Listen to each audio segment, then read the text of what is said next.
મારું નામ નંદની છે. હું એક મોટી હોટલમાં વેઇટ્રેસની નોકરી કરતી હતી. એક દિવસ ત્યાં એક માણસ નાની ઉંમરની છોકરીને પોતાની સાથે હોટલમાં લઈને આવ્યો. તે ખૂબ જ અમીર માણસ હતો અને બોલ્યો, "આ છોકરી મારી પત્ની છે." હોટલમાં મારી બહેનપણી પણ વેઇટ્રેસની નોકરી કરતી હતી. પરંતુ ખબર નહીં કેમ તે માણસના આવતા જ મારી બહેનપણી અચાનક ગાયબ થઈ ગઈ. હું તેના ઘરે પણ ગઈ. તપાસ કરી કે તે ક્યાં જતી રહી છે, પરંતુ તેના વિશે કોઈને પણ કંઈ ખબર ન હતી. તે માણસ ઘણા દિવસો સુધી હોટલમાં રોકાયેલો હતો, પરંતુ જ્યારે તે પોતાની પત્ની સાથે ત્યાંથી જતો રહ્યો, તો મારી બહેનપણી અચાનકથી પોતાની નોકરી પર ફરીથી પાછી આવી ગઈ. મેં તેને ઘણું પૂછ્યું કે આખરે તું ક્યાં જતી રહી હતી, પરંતુ તેણે મને કંઈ ન જણાવ્યું. પણ જેવો જ તે માણસ ફરીથી થોડા સમય પછી પોતાની પત્નીને લઈને ફરીથી હોટલમાં આવ્યો, તો મેં મારી બહેનપણીનો પીછો કર્યો અને તે જેવી જ ત્યાં તે રૂમ સુધી જમવાનું આપવા ગઈ, તો મેં તે લોકોની વચ્ચે કંઈક એવું થતું જોયું કે મેં મારી આંખો પર હાથ મૂકી દીધા હતા. અને ત્યારે જઈને મને મારી બહેનપણીની સચ્ચાઈ ખબર પડી હતી કે તે કેટલી વધારે હલકી છે. હું શહેરની એક મોટી હોટલમાં વેઇટ્રેસની નોકરી કરતી હતી. આ નોકરી મને બહુ મુશ્કેલીથી મળી હતી. મારા પરિવારમાં મારા માતા-પિતા અને મારા બે નાના ભાઈઓ હતા. હું મારા ઘરની સૌથી મોટી દીકરી હતી. મમ્મી અને પિતાજી ઘણા સમયથી બીમાર રહેતા હતા. પિતાજી બીમાર હોવા છતાં પણ કામે જતા હતા, પરંતુ ત્યાંથી આવ્યા પછી તેમની હાલત ખૂબ ખરાબ થઈ જતી હતી. મારાથી તેમની આ હાલત જોવાઈ નહીં, તો મેં જાતે જ નક્કી કર્યું કે હું કોઈ નોકરી કરીશ. તો હું નીકળી પડી નોકરીની શોધ કરવા માટે. આમ પણ હું વધારે ભણેલી ગણેલી ન હતી. ઉપરવાળાએ સારો ચહેરો મોહરો આપ્યો હતો, બસ તે જ થોડો ઘણો સાથ આપી દેતો હતો. આમ તો હું ઘરથી વધારે બહાર નીકળતી ન હતી, પરંતુ હવે સંજોગો એટલા વધારે ખરાબ થઈ ગયા હતા કે મજબૂરીમાં મારે નોકરી કરવા માટે ઘરની બહાર નીકળવું પડ્યું હતું. મારા પિતાજી મને ઘરની બહાર નીકળવાની ના પાડતા હતા. મેં તેમને સમજાવ્યા અને કહ્યું કે તમારી હાલત એવી નથી, તમે કામે જાઓ. આપણા માટે આટલું પૂરતું છે કે આપણા માતા-પિતાનો છાંયડો આપણા પર બનેલો છે. હું નથી ઈચ્છતી કે આપણે અનાથ થઈ જઈએ. પિતાજી, ઇજ્જત ગઈ ભાળમાં. દરેક માણસની ઇજ્જત તેના પોતાના હાથમાં હોય છે. તમે આજે પણ જૂની વિચારસરણીમાં ખોયેલા રહો છો. આ આજની પેઢી છે અને આ સમયની પેઢીની દીકરીઓ ઘરની બહાર નીકળીને પોતાના પગ પર ઊભી થઈ રહી છે. મારે પણ મારા પરિવાર માટે કંઈક કરવું છે. તમે મને રજા આપો, કારણ કે મારાથી મારા બંને નાના માસૂમ ભાઈઓનો ભૂખ્યો ચહેરો જોવાતો નથી. પિતાજી મારી વાત સાંભળીને ચૂપ થઈ ગયા હતા. મમ્મીએ કહ્યું, આપણી દીકરી એ સાચું કહી રહી છે. આપણે આપણી દીકરી પર પૂરો વિશ્વાસ છે. આપણી દીકરી ક્યારેય આપણો ભરોસો તોડશે નહીં.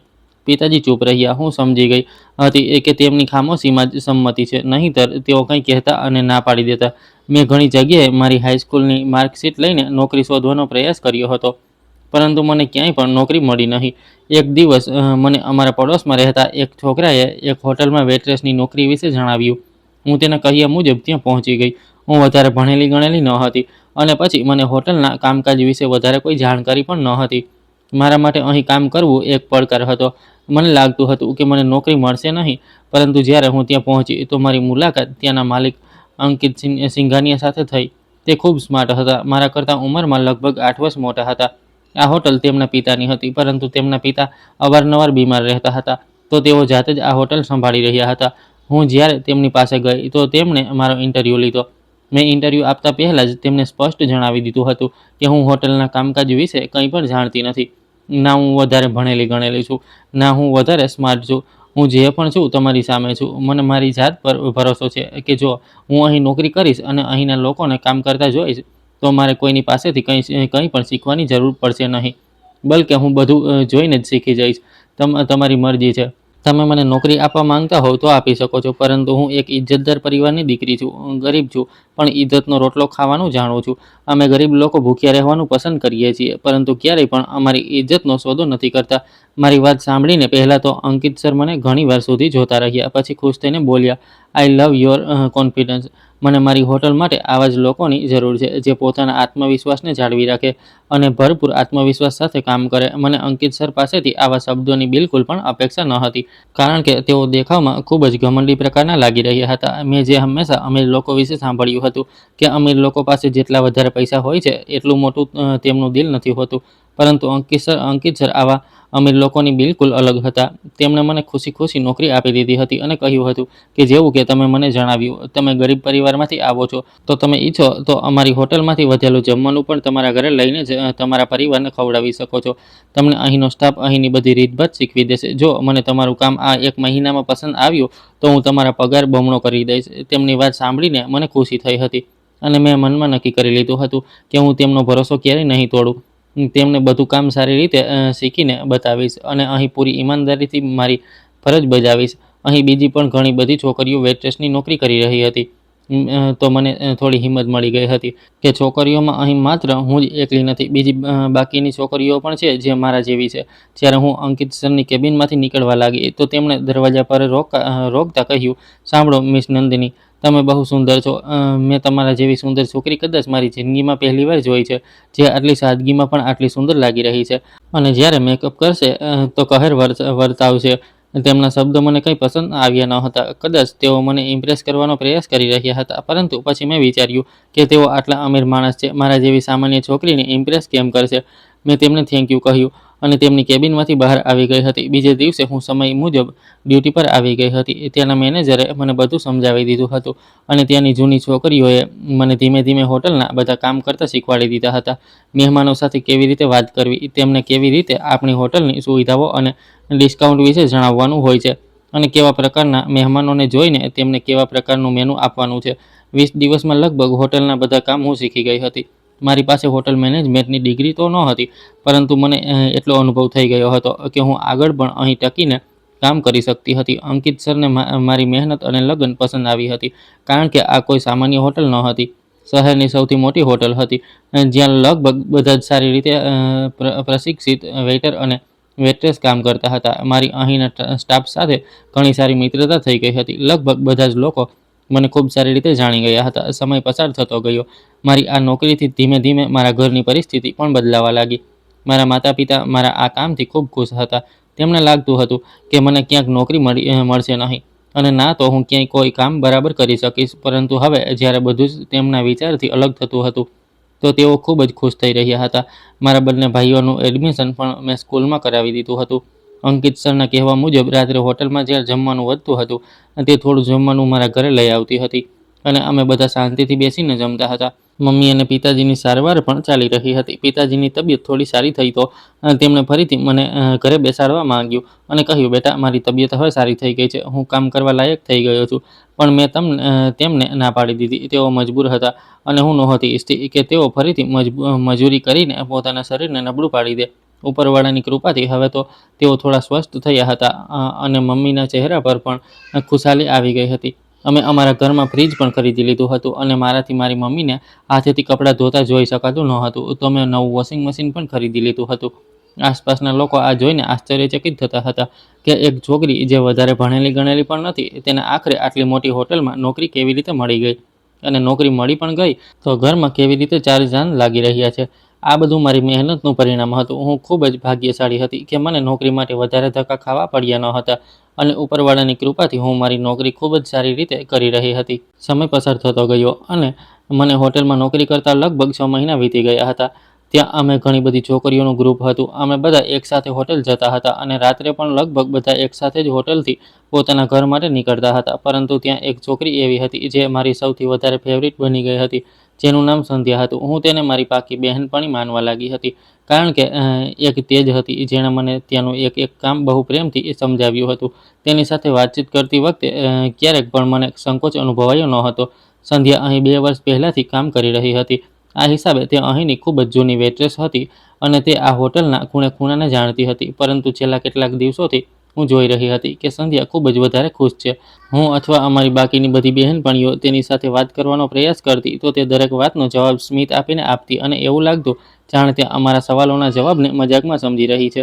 અમે તેને કહેતા હતા કે શું વાત છે, તું આજકાલ બહુ ખુશ જોવા મળી રહી છે, તો તે કંઈક બતાવતી ન હતી, બસ હસીને વાત પૂરી કરી દેતી હતી. અને જો કોઈ તેને એ પૂછે કે તારી ખુશીનું કારણ શું છે, તો ત્યારે પણ તે કોઈ વાત બતાવતી ન હતી. બસ એમ જ કહેતી કે હવે મારી જિંદગી બહુ જલ્દી બદલવાની છે અને હું આ નોકરી પણ છોડી દઈશ. હું સંધ્યાની વાતો પર થોડી કન્ફ્યુઝ થતી હતી. એક દિવસ મેં સંધ્યાને પૂછી જ લીધું, તું આખરે નોકરી છોડવાની વાત કેમ કરી રહી છે? શું તને કોઈ બીજી નોકરી મળી ગઈ છે કે પછી તને અહીં નોકરી કરવામાં કોઈ મુશ્કેલી પડી રહી છે? તેણે મને ધ્યાનથી જોઈ અને મારા બંને હાથ પકડીને બોલી, નંદની, તું નથી જાણતી, હું મારી જિંદગી ફરીથી શરૂ કરવાની છું. બસ બહુ થઈ ગયું અહીં કામ કરતાં કરતાં. તને ખબર છે કે મારી જિંદગીમાં ઘણી બધી ખુશીઓ આવવાની છે. અને મારા ખુશ રહેવાનું રહસ્ય પણ આ જ છે. મેં કહ્યું, મને તારી વાતો સમજાતી નથી. આખરે મને જણાવ તો ખરી કે શું વાત છે? કેમ તું આ રીતની પાગલો જેવી વાતો કરે છે? તેણે કહ્યું, જણાવી દઈશ. બસ થોડી ધીરજ રાખ. સૌથી પહેલાં તને જ જણાવીશ, કારણ કે તું મારી સૌથી સારી બહેનપણી છે. બસ પછી તે દિવસથી મેં સંધ્યાને કોઈ પણ સવાલ કરવા બંધ કરી દીધા, કારણ કે તે વાતો ઓછી અને ઉખાણા વધારે પૂછવા લાગી હતી. અમે લોકો રોજના જેમ પોતાના કામ પર લાગેલા રહ્યા, પણ સંધ્યાની વાતો જ વિચિત્ર નહોતી. તેની હરકતો પણ હવે કંઈક અજીબ સી થવા લાગી હતી. તે અવારનવાર પોતાના મોબાઈલમાં વ્યસ્ત રહેતી હતી. જેવી જ હું તેની નજીક જતી તો તે ઝટકાથી મોબાઈલ નીચે કરી લેતી હતી. હું કહેતી કે તું આ શું કરી રહી છે? ડ્યુટીના સમયે આપણો મોબાઈલનો ઉપયોગ ન કરવો જોઈએ. તું જાણે છે ને? સંધ્યા ગભરાઈ જતી અને બોલતી કે ના, હું તો બસ ઘરે વાત કરવાનો પ્રયાસ કરી રહી હતી, પણ મમ્મીનો નંબર જ નથી લાગતો. ચાલો હવેથી ધ્યાન રાખીશ. મેં અજાણતા જ તે સંધ્યા પર નજર રાખવાનું શરૂ કરી દીધું હતું. મને એવું લાગતું હતું કે જાણે તે પોતાની અંગત જિંદગીમાં કંઈક ખોટું કરી રહી છે. તેની વાતો અને તેનો અંદાજ ખૂબ અલગ થતા જઈ રહ્યા હતા. તે અમારા બધા સ્ટાફના લોકો સાથે ખૂબ સારી રીતે વર્તતી હતી. અમારી સાથે બેસીને વાતો કરતી હતી, જમતી હતી, પરંતુ હવે તેણે અમારાથી એક નિશ્ચિત અંતર જાળવી લીધું હતું અને રાત્રે તે સમય પહેલાં જ હોટલમાંથી નીકળી જતી હતી અને અમારામાંથી કોઈને પણ કહી જતી હતી કે સરને કહેજો મને એક જરૂરી કામ આવી ગયું છે. આ બધું મને બિલકુલ પણ યોગ્ય નહોતું લાગી રહ્યું. મને મારી મિત્રની ચિંતા થવા લાગી હતી. સમય પસાર થતો ગયો, સંધ્યાની હરકતો વધતી ગઈ અને અચાનક તેમનામાં એક બહુ મોટો બદલાવ આવ્યો.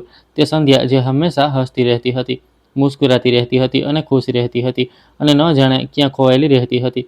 હવે ખબર નહીં તેને એવું શું થયું કે તે ઉદાસ રહેવા લાગી. એક સવારે જેવી જ હું હોટેલ પહોંચી તો મેં જોયું કે સંધ્યા હજુ સુધી હોટલ આવી નથી. તે બરાબર 9 વાગ્યે હોટલ આવી જતી હતી. મેં ત્યાં હાજર બધા લોકોને પૂછ્યું કે સંધ્યા હજુ સુધી કેમ નથી આવી, તો તેમણે એ જ કહ્યું કે ખબર નહીં, આજ પહેલાં તો આવું ક્યારેય નથી થયું. તે ક્યારેક પણ મોડી નથી થઈ. હું તેનો નંબર ટ્રાય કરવા લાગી ત્યારે પણ તેના નંબર પર રિંગ નહોતી જતી. જ્યારે અચાનક તે મને દરવાજા પર આવતી જોવા મળી. મેં તેને જોઈ તો મારા પગ નીચેથી જમીન સરકી ગઈ, કારણ કે તે રોજ હોટલમાં સામાન્ય કપડાં પહેરીને આવતી હતી. તે તેના ઘરના કપડાં હોય હતા અને હંમેશા તે જીન્સ કે ટોપ જ પહેરતી હતી. મેં ક્યારેય તેને ડ્રેસમાં નહોતી જોઈ. આજે પહેલીવાર તેણે ડ્રેસ પહેર્યો હતો અને સાથે જ તેના ડ્રેસની સ્લીવ પણ ફૂલી હતી. તેણે દુપટ્ટો પણ લીધો હતો અને દુપટ્ટો પણ એ રીતે લીધો હતો કે તેણે પોતાની જાતને સારી રીતે કવર કરી રાખી હતી. તે ધીમે ધીમે ચાલતી અંદરની તરફ આવી તો મેં તેનો હાથ પકડીને તેને રોકી લીધી અને કહ્યું, સંધ્યા, તને શું થઈ ગયું છે? આજે તું કયા હુલિયામાં આવી છે? તેણે પહેલાં તો મને ધ્યાનથી જોઈ, પછી તરત બોલી, તને આ વાતથી શું મતલબ છે? મેં કહ્યું, મેં તો બસ એમ જ પૂછી લીધું, કારણ કે તું આ પ્રકારના કપડાં નથી પહેરતી ને. તું તો હંમેશા કેઝ્યુઅલ કપડામાં જ આવે છે. તેણે નરમાશથી જવાબ આપ્યો કે આટલું બધું ન વિચાર નંદની.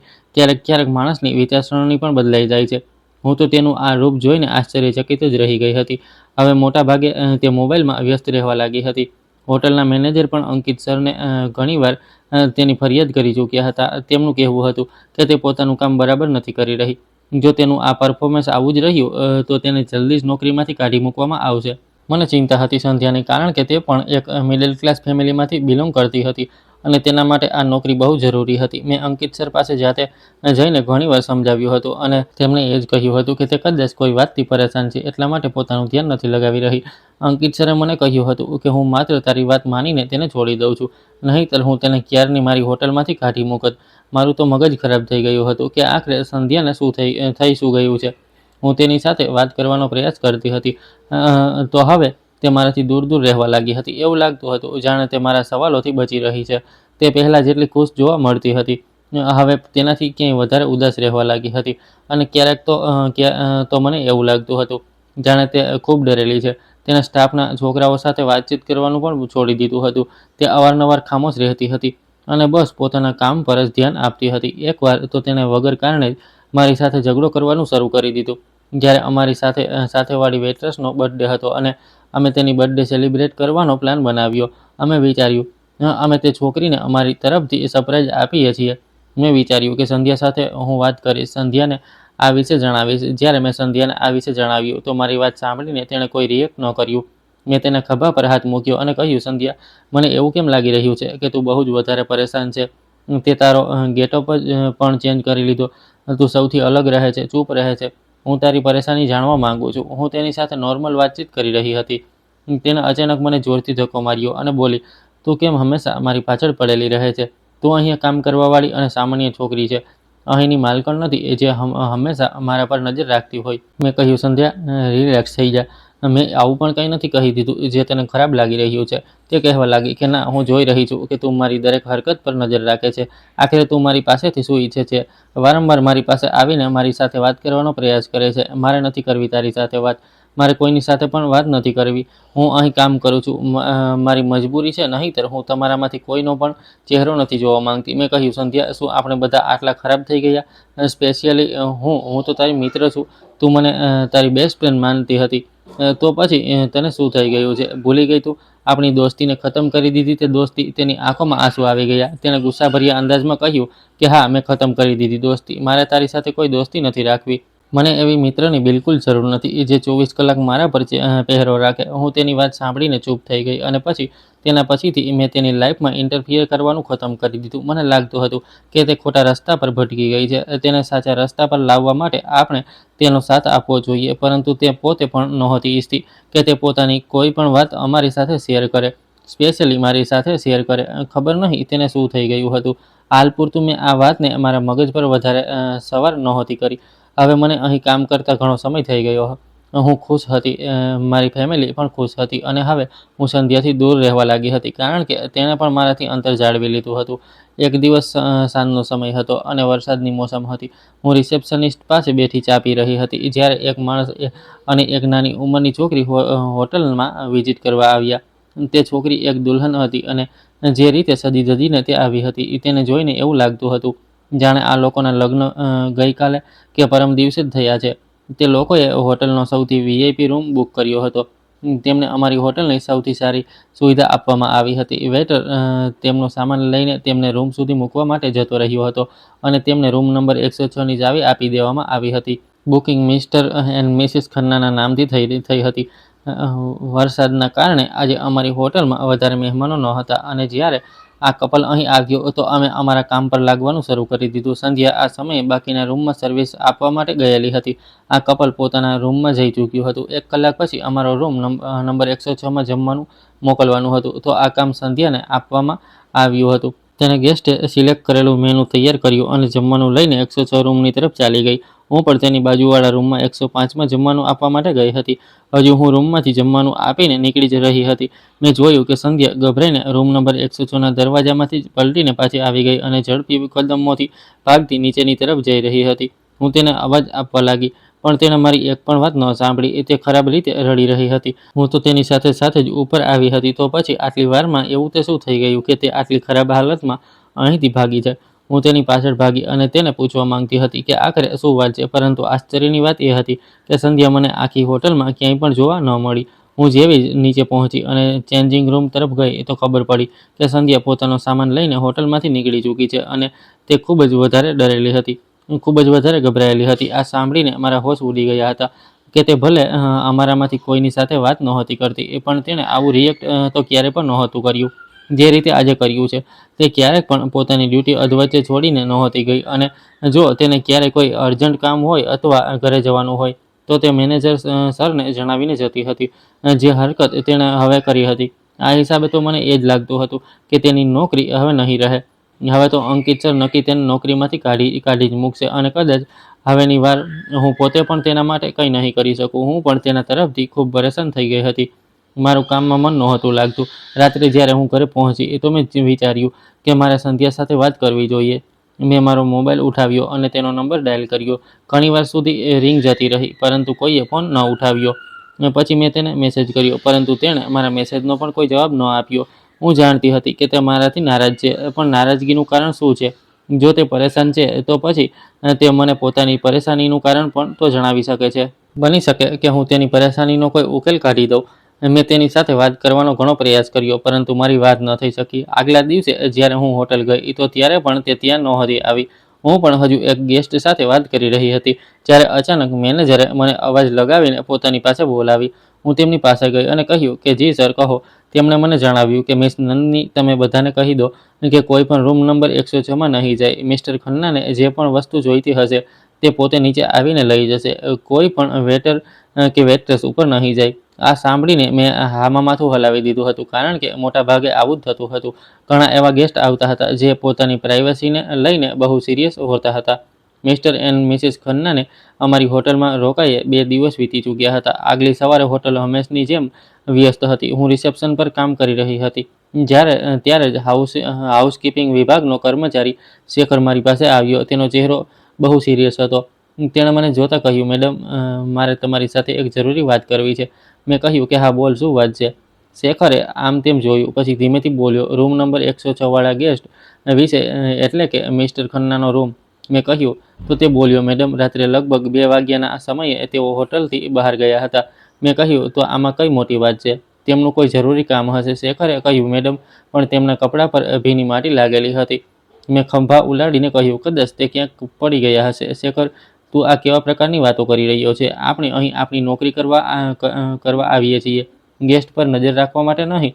મારી વાત સાંભળીને શેખર થોડીવાર માટે ચૂપ થઈ ગયો. પછી બોલ્યો, મેડમ, આ માણસ મને બરાબર નથી લાગતો, કારણ કે આ માણસે રૂમમાં નાસ્તો મંગાવ્યો તો હું નાસ્તો લઈને ગયો. હું દરવાજો નોક કરી રહ્યો હતો જ્યારે મને અંદરથી કોઈ છોકરીના જોરથી ચીસો પાડવાનો અવાજ આવી રહ્યો હતો. અને જ્યારે મેં ફરીથી દરવાજો ખખડાવ્યો તો અચાનકથી શાંતિ થઈ ગઈ. તે માણસ દરવાજા પર આવ્યો અને તેણે ત્યાં નાસ્તો લઈ લીધો. મને અંદર પણ આવવા ન દીધો. હું ચૂપ થઈ ગઈ. મેં કહ્યું કે સારું, ઠીક છે, તું જા અને તારું કામ કર. હું વિચારમાં પડી ગઈ હતી. મને યાદ આવ્યું કે તે દિવસે સંધ્યા પણ તો ખૂબ ખરાબ રીતે રડતી ત્યાંથી ભાગી હતી. આખરે તેણે શું જોયું હતું? સંધ્યાનો હજુ સુધી કોઈ પતો નથી.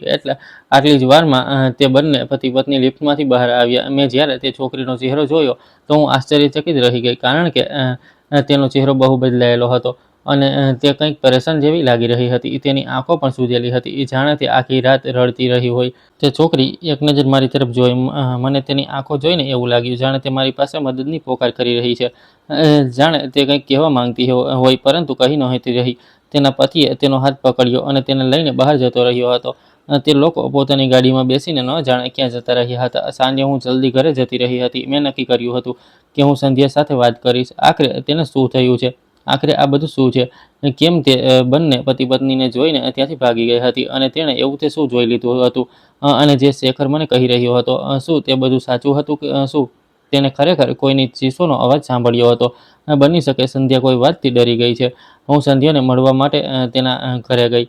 મેં તેની મમ્મી સાથે મુલાકાત કરી અને તેમને કહ્યું કે મારે સંધ્યાને મળવું છે.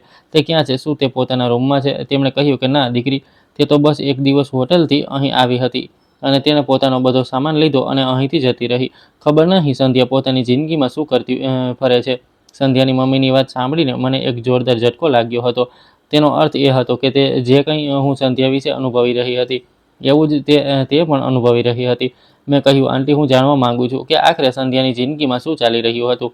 તેનો ઘણા દિવસોથી પતો નથી ચાલી રહ્યો. મેં વિચાર્યું ઘરે હશે, અને તમે કહી રહ્યા છો કે તે ઘરે પણ નથી, તો પછી તે ક્યાં ગઈ? સંધ્યાની મમ્મીની આંખોમાં આંસુ આવી ગયા. તેમણે કહ્યું, દીકરી, શું ખબર ક્યાં ગઈ છે તે? બની શકે પોતાના પતિ પાસે ગઈ હોય. પતિ? હું ચોંકી ગઈ. મેં કહ્યું, સંધ્યાએ લગ્ન કરી લીધા હતા શું?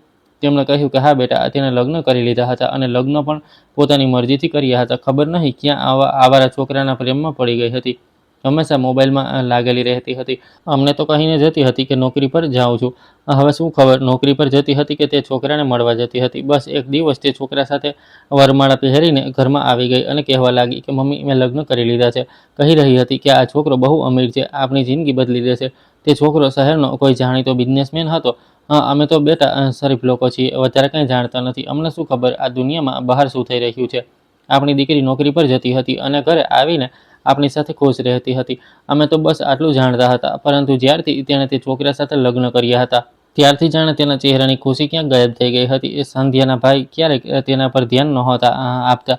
તેમણે પોતાની બહેનને પૂરી રીતે છૂટ આપેલી હતી કે પોતાની જિંદગીમાં જે ચાહે કરી શકે, પરંતુ તેણે આ છૂટનો ખોટો ફાયદો ઉઠાવ્યો અને તે અજાણ્યા છોકરા સાથે લગ્ન કરી લીધા. અમને શું ખબર હતી કે તે કોણ છે. તે પોતે જ હંમેશા તેના વખાણ કરતી રહેતી હતી. જ્યારે તે અમારા ઘરે આવી અને લગ્ન પણ કરી લીધા તો અમે તેના લગ્નનો સ્વીકાર કરી લીધો. કોઈએ પણ તેને વઢી નહીં. એટલા માટે કારણ કે તે તેની સાથે ખુશ હતી. છોકરો દેખાવમાં બહુ સારો હતો.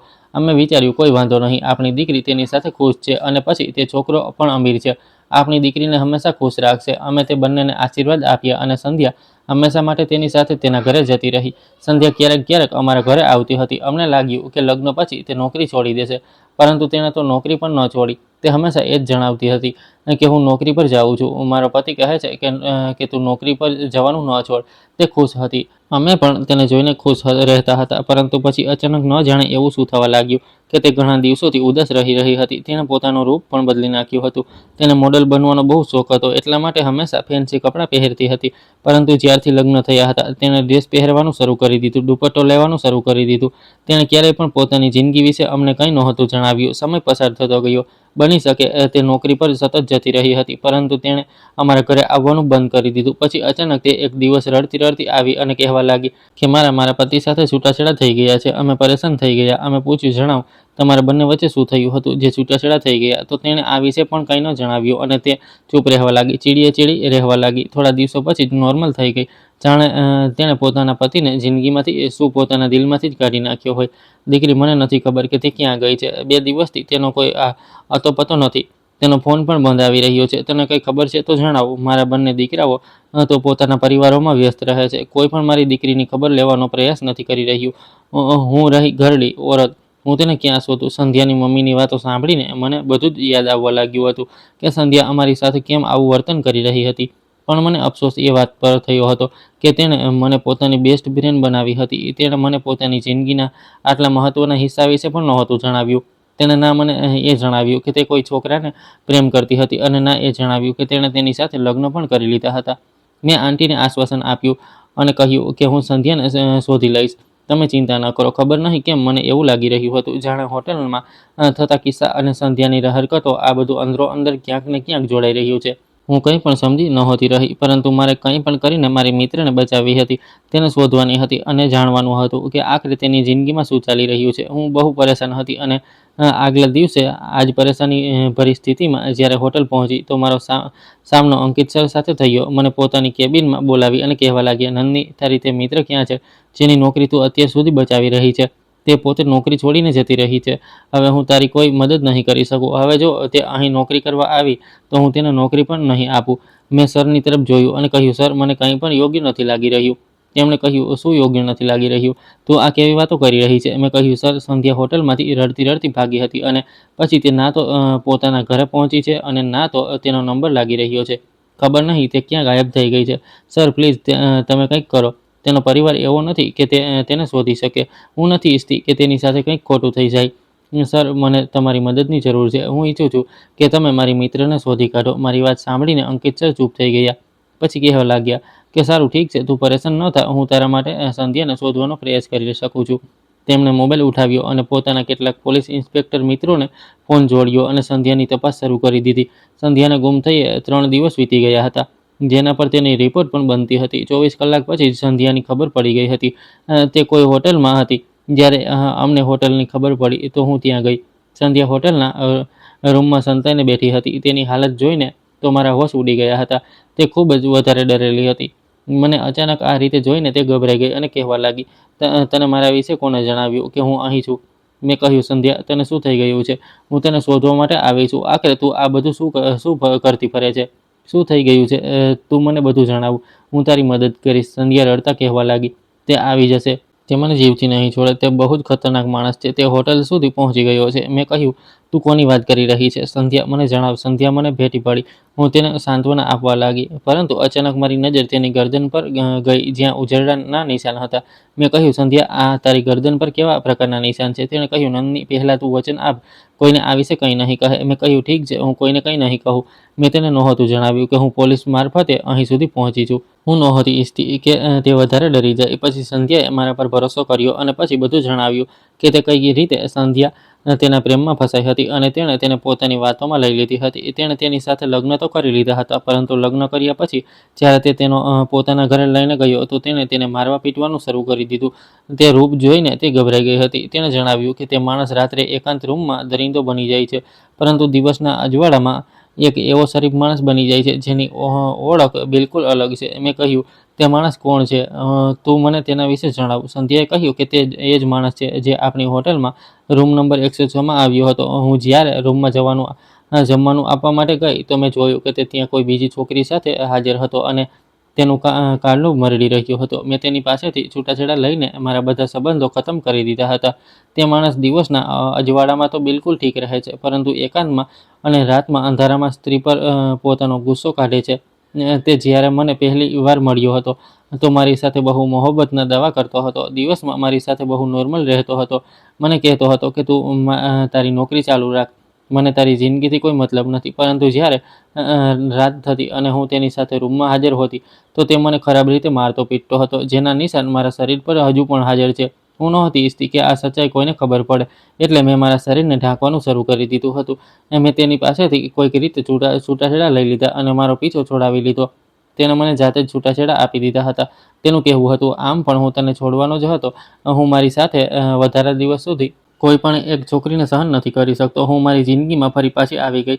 ભલે હું ખોવાયેલી રહેતી હતી, પરેશાન રહેતી હતી અને વિચારતી રહેતી હતી કે મારી જિંદગી તે માણસ બરબાદ કરી દીધી જેને હું પ્રેમ કરતી હતી. મેં બધું ભૂલવાનો પ્રયાસ કર્યો હતો, પરંતુ તે દિવસે ત્યાં તેને હોટલમાં જોઈને મને તે બધું ફરીથી યાદ આવી ગયું. હવે તે તેની નવી છોકરીને ટાર્ગેટ બનાવી રહ્યો છે અને પછી તેને પણ મારપીટીને છોડી દેશે. પછી કોઈ નવી છોકરીને શોધશે. સંધ્યાની વાતો સાંભળીને મારા પગ નીચેથી જમીન સરકી ગઈ.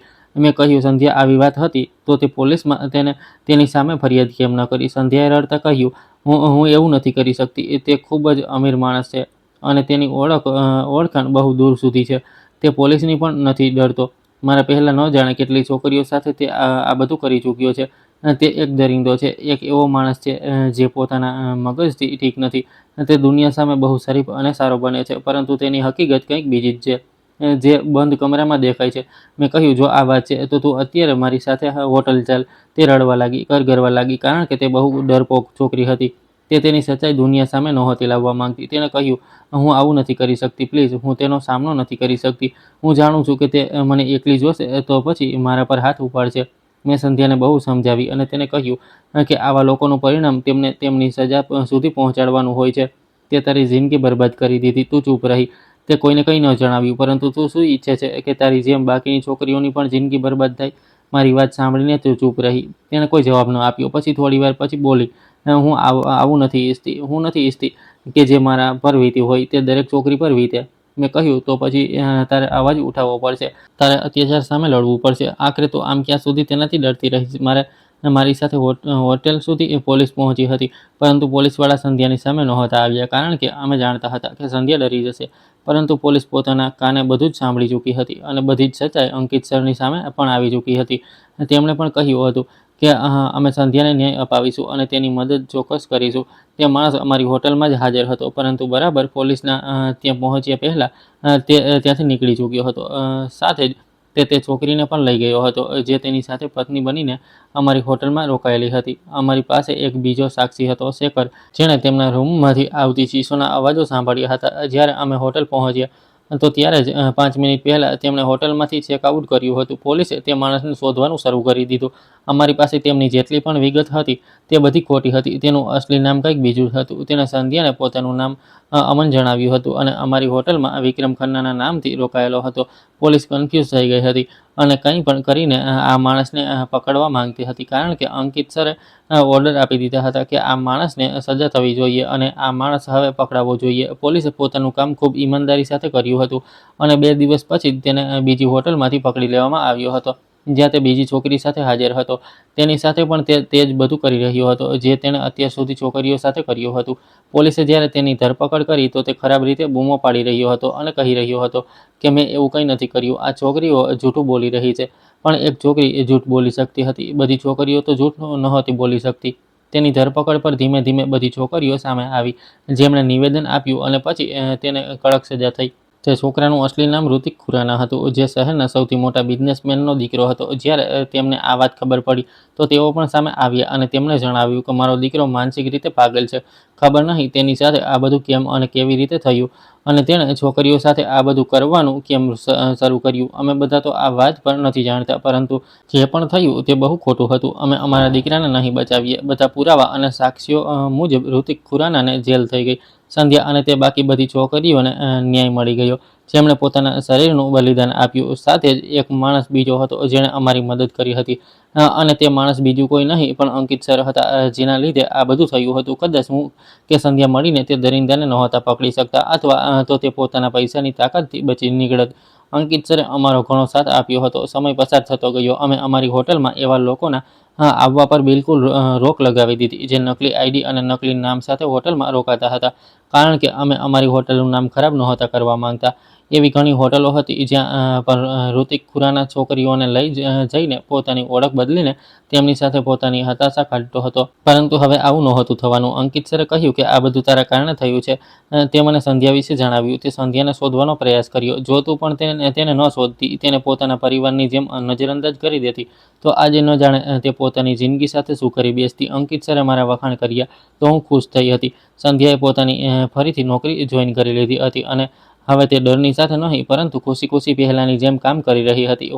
હોટલની બધી છોકરીઓને સતર્ક કરી દેવામાં આવી હતી કે આવા લોકોથી સાવધાન રહે, અને સંધ્યાને સમજાવવામાં આવ્યું હતું કે અત્યાચારને ખામોશીની સાથે સહન ન કરવો જોઈએ, પરંતુ અત્યાચાર સામે અવાજ ઉઠાવવો જોઈએ. આજે જો આપણે ખામોશ રહીશું તો આગળ દરિંદાઓ આપણો ફાયદો ઉઠાવશે. સંધ્યાએ મારી પાસે પોતાના ખરાબ વર્તન માટે માફી માંગી હતી.